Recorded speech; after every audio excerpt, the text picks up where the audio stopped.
Supprimer des emplois, alors assez de marathon. Les grandes gueules. Faut réagir, mais faut se réveiller, quoi. Bonjour à tous, bienvenue sur RMC, bienvenue dans les grandes gueules le vendredi. Les GG sont de sortie. Aujourd'hui, nous sommes à la Fnac des Ternes à Paris, dans le 17e arrondissement, au cœur du forum de cette très belle Fnac qui nous accueille toujours avec beaucoup de plaisir. Dans les grandes gueules, aujourd'hui, à la Fnac des Ternes, l'avocate Marianne Soubré. Bonjour Madame l'avocate. La chef d'entreprise préférée des GG, Sophie de Menton. Salut Sophie. Bonjour tout le monde. Il y a une belle synthèse aujourd'hui parce que Olivier Marchal, j'ai relu 2 fois. Hein. Voilà, exactement. Oui. Comme Alain Marchal n'est pas là, j'ai pris Olivier Marchal. Il est en vacances, ça n'arrête pas. Et puis Johnny Blanc, le fromager des Deux-Sèvres et des nôtres. Salut Johnny. Bonjour à tous. Alors justement, dans un instant, on va parler de Candia. Tu connais bien ce dossier, qui ferme 3 usines, supprime 20% de ses emplois. C'est une catastrophe pour les petites villes de France qui accueillent ces entreprises qui ferment. Ensuite, il n'y a plus de boulot. On essaiera de comprendre ce qu'on peut faire justement pour ces petites villes. Tu prends dans tous les villages de France et de Navarre, il y avait une laiterie dans tous les villages. Aujourd'hui, il n'y a plus de laiterie. On les ferme les unes après les autres. Il reste que quelques gros groupes.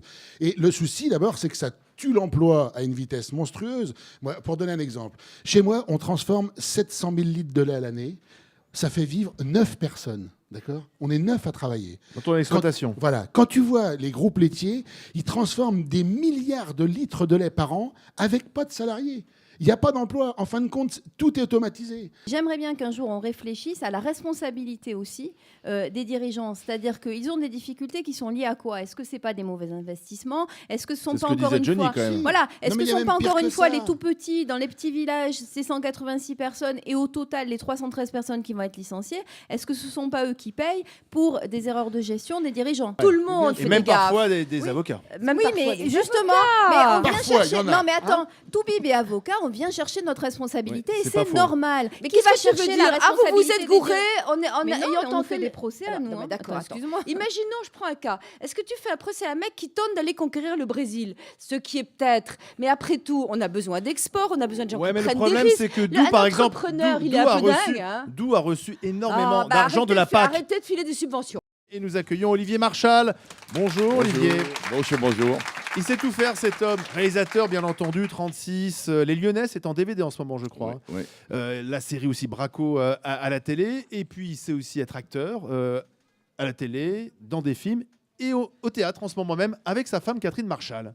Oui, exactement. Tranquille, une Au petite beau histoire de Parisien. couple. Ouais, une petite histoire d'amour, voilà. Rendez-vous au Grand Café. Moi je l'ai vu cette semaine et c'est vrai que c'est très, très bien.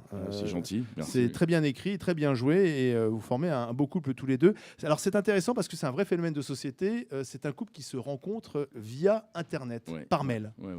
Bah, elle fait une erreur, elle envoie un mail pour résilier un abonnement et elle fait une erreur de destinataire, quoi.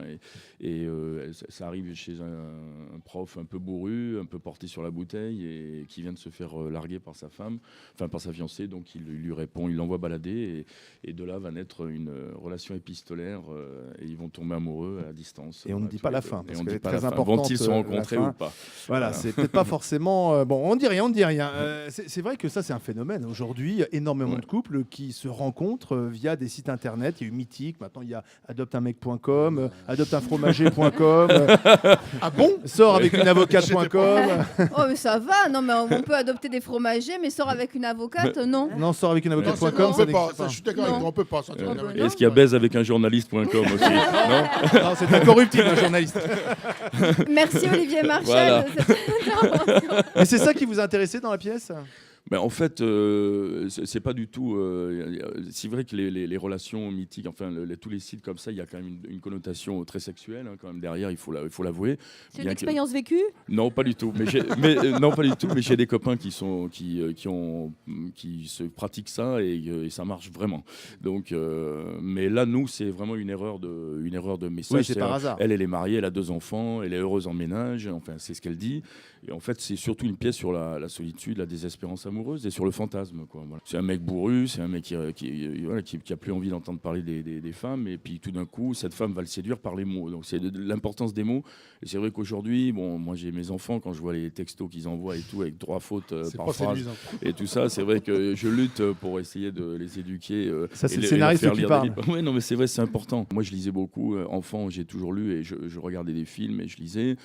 j'étais un enfant un peu torturé, mal dans sa peau, donc c'est vrai que ça m'a rempli d'aventures, d'images. Voilà, j'ai voulu ressembler à tous ces héros que je découvrais dans la littérature.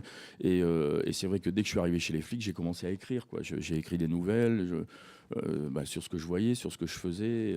C'était important pour moi de coucher tout ça sur le papier parce que c'était tellement violent que j'avais besoin de le faire partager à d'autres par l'écriture, quoi. Rendez-vous au Grand Café au Bouffe Parisien. C'est à la fois drôle, tendre, parfois triste, faut le dire.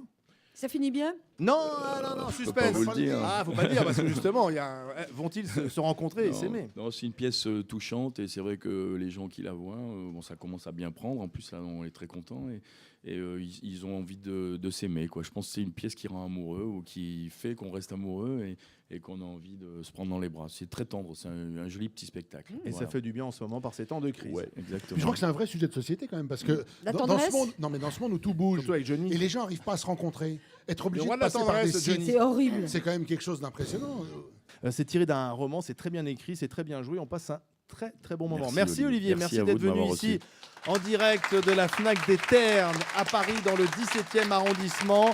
Merci à Sophie, à Marianne et à Johnny Blanc. On va se donner rendez-vous lundi pour de nouvelles aventures à partir de 10h sur RMC.